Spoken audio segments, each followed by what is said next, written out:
പശ്ചിമേഷ്യൻ രാഷ്ട്രീയ ഭൂപടത്തിൽ അതീവ സങ്കീർണമായ ഒരു സാഹചര്യമാണ് നിലവിൽ സംജാതമായിരിക്കുന്നത്. അമേരിക്കയുടെ മധ്യസ്ഥതയിൽ രൂപപ്പെട്ട വെടിനിർത്തൽ കരാറിനോട് ഇസ്രയേൽ കടുത്ത ആശങ്ക പ്രകടിപ്പിച്ചിരിക്കുകയാണ്. മേഖലയിൽ ഇറാനും ഇസ്രയേലും തമ്മിലുള്ള മിസൈൽ ഡ്രോൺ ആക്രമണങ്ങൾ ഇപ്പോഴും തുടരുന്ന സാഹചര്യത്തിലാണ് ഇത്തരമൊരു വെടിനിർത്തൽ പ്രഖ്യാപനം വരുന്നത് എന്നത് ഇതിന്റെ ഗൗരവം വർദ്ധിപ്പിക്കുന്നു. സമാധാനത്തിനായുള്ള ശ്രമങ്ങൾ ഒരു വശത്ത് നടക്കുമ്പോഴും മറുവശത്ത് യുദ്ധസമാനമായ അന്തരീക്ഷം വിട്ടൊഴിയുന്നില്ല. ഡൊണാൾഡ് ട്രംപിന്റെ നേതൃത്വത്തിലുള്ള അമേരിക്കൻ ഭരണകൂടം മുന്നോട്ട് വെച്ച ഈ സമാധാന നിർദ്ദേശത്തിന് ഇസ്രയേൽ വിമുഖതയോടെയാണെങ്കിലും സമ്മതം മൂളിയിട്ടുണ്ട്. എങ്കിലും തങ്ങളുടെ സുരക്ഷയെ ബാധിക്കുന്ന സുപ്രധാന ലക്ഷ്യങ്ങൾ ഇപ്പോഴും ഇറാന്റെ ഭാഗത്തു നിന്നും ഭീഷണിയായി നിലനിൽക്കുന്നുണ്ടെന്നാണ് ഇസ്രയേൽ ഉദ്യോഗസ്ഥർ വ്യക്തമാക്കുന്നത്. ഈ വെടിനിർത്തൽ ഒരു താൽക്കാലിക ആശ്വാസം മാത്രമാണോ അതോ ദീർഘകാല സമാധാനത്തിലേക്കുള്ള ചുവടുവെപ്പാണോ എന്ന കാര്യത്തിൽ ഇസ്രയേലിന് വലിയ സംശയങ്ങളുണ്ട്. ഇതിനിടയിൽ ഇസ്രയേലിന് പുറമെ വിവിധ ഗൾഫ് രാജ്യങ്ങൾക്ക് നേരെയും ഇറാന്റെ ഭാഗത്തു നിന്ന് മിസൈൽ ഡ്രോൺ ആക്രമണങ്ങൾ ഉണ്ടായതായാണ് റിപ്പോർട്ടുകൾ പറയുന്നത്.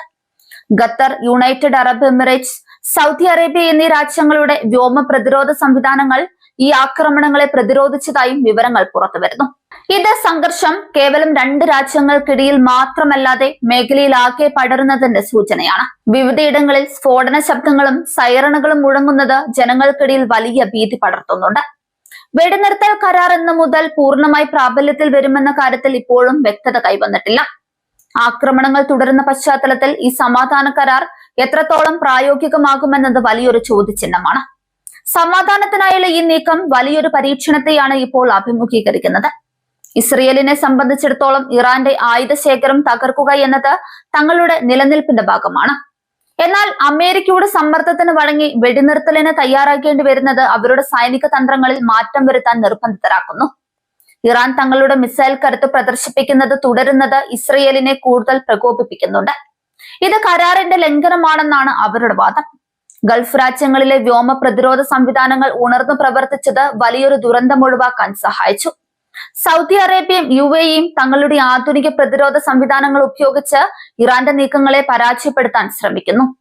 ഇത് മേഖലയിലെ സൈനിക സന്തുലിതാവസ്ഥയിൽ വന്ന മാറ്റത്തെയാണ് കാണിക്കുന്നത്. ഇറാൻ തങ്ങളുടെ സ്വാധീനം വർദ്ധിപ്പിക്കാൻ ശ്രമിക്കുമ്പോൾ അയൽ രാജ്യങ്ങൾ ജാഗ്രതയിലാണ്. വെടിനിർത്തൽ കരാറിലെ നിബന്ധനകൾ കൃത്യമായി പാലിക്കപ്പെടുമോ എന്നതിനെ ആശ്രയിച്ചിരിക്കും വരും ദിവസങ്ങളിലെ സംഭവ വികാസങ്ങൾ. ഇറാൻ തങ്ങളുടെ ഡ്രോൺ സാങ്കേതികവിദ്യ ഉപയോഗിച്ച് നടത്തുന്ന നീക്കങ്ങൾ അമേരിക്കയെയും ആശങ്കയിലാക്കുന്നുണ്ട്. ഒരു വശത്ത് ചർച്ചകൾ നടത്തുമ്പോൾ മറുവശത്ത് ആക്രമണം തുടരുന്നത് നയതന്ത്ര നീക്കങ്ങളെ ദുർബലപ്പെടുത്തും. ട്രംപിന്റെ ഇടപെടൽ ഈ ഘട്ടത്തിൽ എത്രത്തോളം ഫലപ്രദമാകുമെന്ന് ലോകം ഉറ്റുനോക്കുകയാണ്. പശ്ചിമേഷ്യയിലെ എണ്ണ വിതരണ ശൃംഖലയെ ബാധിക്കുന്ന തരത്തിലുള്ള നീക്കങ്ങൾ ഉണ്ടാകുമോ എന്ന ഭീതിയും നിലനിൽക്കുന്നുണ്ട്. സൗദി അറേബ്യയ്ക്കും UAEക്കും നേരെയുള്ള ആക്രമണ ശ്രമങ്ങൾ ആഗോള സാമ്പത്തിക വിപണിയിൽ പ്രതിഫലിച്ചേക്കാം. അതുകൊണ്ട് തന്നെ അന്താരാഷ്ട്ര സമൂഹം ഈ വിഷയത്തിൽ അടിയന്തരമായി ഇടപെടേണ്ടതുണ്ട്. സമാധാന കരാർ ലംഘിക്കപ്പെടുന്നത് ആഗോളതലത്തിൽ വലിയ പ്രത്യാഘാതങ്ങൾ ഉണ്ടാക്കാം. ഇറാന്റെ ഭാഗത്തു നിന്നുള്ള പ്രതികരണം തങ്ങളുടെ സൈനിക ശേഷി ഒട്ടും കുറഞ്ഞിട്ടില്ലെന്ന് തെളിയിക്കാനാണ്. ഇസ്രയേലിനെ മാത്രമല്ല അമേരിക്കയുടെ സഖ്യകക്ഷികളെയും ലക്ഷ്യം വെക്കുന്നതിലൂടെ തങ്ങളുടെ ശക്തി ലോകത്തിന് മുന്നിൽ കാട്ടാനാണ് അവർ ശ്രമിക്കുന്നത്. ഇത് ഒരു തന്ത്രപരമായ നീക്കമായി നിരീക്ഷകർ കരുതുന്നു. ചർച്ചയുടെ മേശപ്പുറത്ത് തങ്ങൾക്ക് കൂടുതൽ മേൽക്കൈ ലഭിക്കാൻ ഇത്തരം നീക്കങ്ങൾ അവരെ സഹായിച്ചേക്കാം.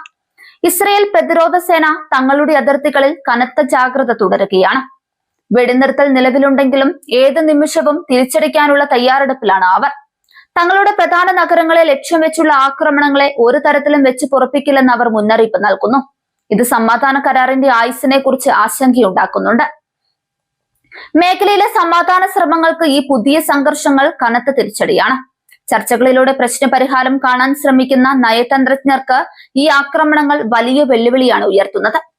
വിശ്വസനീയമായ ഒരു അന്തരീക്ഷം കെട്ടിപ്പടുക്കുന്നതിന് പകരം പരസ്പരമുള്ള ആക്രമണങ്ങൾ വിദ്വേഷം വർദ്ധിപ്പിക്കാനേ സഹായിക്കും. ഈ ചക്രവ്യൂഹത്തിൽ നിന്ന് എങ്ങനെ പുറത്തു കടക്കുമെന്നതാണ് ഇപ്പോൾ ചിന്തിക്കേണ്ട കാര്യം. ഖത്തർ ഈ വിഷയത്തിൽ ഒരു മധ്യസ്ഥന്റെ പങ്ക് വഹിക്കാനാണ് ശ്രമിക്കുന്നത്. തങ്ങളുടെ വ്യോമാതിർത്തിയിൽ മിസൈലുകൾ തടയേണ്ടി വന്നത് അവരെയും പ്രകോപിപ്പിച്ചിട്ടുണ്ട്.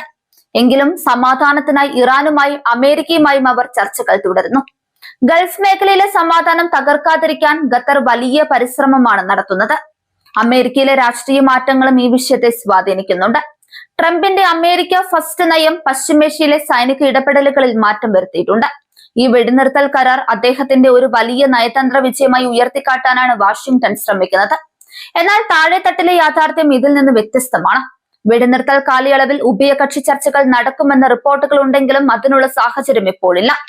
പരസ്പരം പഴിചാരുന്ന രീതിയാണ് ഇറാനും ഇസ്രയേലും സ്വീകരിക്കുന്നത്. ആക്രമണം ആദ്യം നിർത്തിയാൽ മാത്രമേ ചർച്ചകൾക്ക് പ്രസക്തിയുള്ളൂ എന്ന് ഇസ്രയേൽ വാദിക്കുമ്പോൾ തങ്ങളുടെ പരമാധികാരം സംരക്ഷിക്കാൻ അവകാശമുണ്ടെന്നാണ് ഇറാന്റെ നിലപാട്. ഇറാന്റെ ഡ്രോണുകൾ അയൽ രാജ്യങ്ങളുടെ അതിർത്തി കടക്കുന്നത് വലിയൊരു നയതന്ത്ര പ്രതിസന്ധിയാണ്. ഇത് അന്താരാഷ്ട്ര നിയമങ്ങളുടെ ലംഘനമാണെന്ന് പല രാജ്യങ്ങളും ആരോപിക്കുന്നു. ഇസ്രയേലിലെ രാഷ്ട്രീയ സാഹചര്യവും ഈ വിഷയത്തിൽ പ്രധാനമാണ്. സർക്കാരിന് മേൽ ജനങ്ങളിൽ നിന്നുള്ള സമ്മർദ്ദം ഏറി വരികയാണ്. സുരക്ഷ ഉറപ്പാക്കാത്ത ഒരു വെടിനിർത്തൽ കരാറും അംഗീകരിക്കില്ലെന്ന നിലപാടിലാണ് ഒരു വിഭാഗമുള്ളത്. ഇത് ഭരണകൂടത്തെ കൂടുതൽ കടുത്ത നിലപാടിലേക്ക് നയിച്ചേക്കാം. അന്താരാഷ്ട്ര ഏജൻസികൾ ഈ വിഷയത്തിൽ കൃത്യമായി ഇടപെടൽ നടത്തേണ്ട സമയം അതിക്രമിച്ചിട്ടുണ്ട്. കേവലം പ്രസ്താവനകളിൽ ഒതുങ്ങാതെ സമാധാനം ഉറപ്പാക്കാനുള്ള കർശന നടപടികൾ സ്വീകരിക്കണം. രണ്ടാഴ്ചത്തെ ഈ ശാന്തതയ്ക്ക് ശേഷം എന്ത് സംഭവിക്കുമെന്നത് ഇപ്പോഴും അവ്യക്തമാണ്. ചർച്ചകൾ വിജയിച്ചില്ലെങ്കിൽ ഇതിലും വലിയൊരു യുദ്ധത്തിലേക്ക് മേഖല നീങ്ങുമോ എന്ന ഭീതി പലർക്കുമുണ്ട്. ഇറാന്റെ ആഭ്യന്തര രാഷ്ട്രീയത്തിലും ഈ നീക്കങ്ങൾ ചർച്ചയാകുന്നുണ്ട്. ഉപരോധങ്ങൾക്കിടയിലും സൈനിക ശക്തി നിലനിർത്താൻ സാധിക്കുന്നത് ഭരണകൂടത്തിന്റെ നേട്ടമായി അവർ അവതരിപ്പിക്കുന്നു. ഇസ്രയേലിന്റെ വ്യോമ പ്രതിരോധ സംവിധാനമായ അയൺ ഡോം പോലെയുള്ളവയ്ക്ക് മേൽ വലിയ സമ്മർദ്ദമാണ് മിസൈൽ വർഷങ്ങൾ ഉണ്ടാക്കുന്നത്. എല്ലാ മിസൈലുകളെയും തടയാൻ സാധിക്കാത്ത സാഹചര്യം വന്നാൽ അത് വലിയ നാശനഷ്ടങ്ങൾക്ക് കാരണമാകും. ഈ തിരിച്ചറിവാണ് വെടിനിർത്തലിന് സമ്മതിക്കാൻ ഇസ്രയേലിനെ പ്രേരിപ്പിച്ച ഒരു ഘടകം. ലോകം മുഴുവൻ പശ്ചിമേഷ്യയിലെ നീക്കങ്ങളെ ഉറ്റുനോക്കുകയാണ്. ഇവിടുത്തെ സമാധാനം ആഗോള വിപണിയെയും രാഷ്ട്രീയത്തെയും നേരിട്ട് ബാധിക്കും. അതുകൊണ്ട് തന്നെ വൻ ശക്തികൾ ഈ വിഷയത്തിൽ ഏകപക്ഷീയമായ നിലപാടുകൾ ഒഴിവാക്കി എല്ലാവർക്കും സ്വീകാര്യമായ ഒരു പരിഹാരം കണ്ടെത്താൻ ശ്രമിക്കണം. സമാധാനത്തിനായുള്ള പാത കല്ലും മുള്ളും നിറഞ്ഞതാണ്.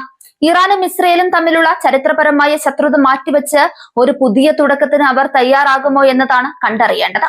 അതിന് അമേരിക്കയുടെയും മറ്റ് അറബ് രാജ്യങ്ങളുടെയും ക്രിയാത്മകമായ ഇടപെടൽ ആവശ്യമാണ്. ഇറാന്റെ ഭാഗത്തു നിന്നുള്ള മിസൈൽ ആക്രമണങ്ങൾ വെറും പരീക്ഷണങ്ങളല്ല, മറിച്ച് തങ്ങളുടെ ലക്ഷ്യങ്ങൾ ഭേദിക്കാൻ തങ്ങൾക്ക് ശേഷിയുണ്ടെന്ന മുന്നറിയിപ്പാണ്. ഇസ്രയേൽ അതിനെ ഗൗരവത്തോടെ കാണുന്നു. ഓരോ ആക്രമണവും വലിയൊരു യുദ്ധത്തിന്റെ നാന്തിയാണോ എന്ന സന്ദേശം ബാക്കിയാവുകയാണ്. ഇസ്ലാമാബാദിൽ നടക്കാനിരിക്കുന്ന ചർച്ചകൾ ഈ പ്രതിസന്ധിക്ക് പരിഹാരമാക്കുമെന്ന് ചിലർ വിശ്വസിക്കുന്നുണ്ട്. അവിടെ നടക്കുന്ന സംഭാഷണങ്ങൾ വെടിനിർത്തലിനെ ഒരു സ്ഥിരം കരാറിലേക്ക് മാറ്റാൻ സഹായിച്ചേക്കാം. എന്നാൽ അതിനായി ഇരുപക്ഷവും വിട്ടുവീഴ്ചകൾക്ക് തയ്യാറാകേണ്ടതുണ്ട്.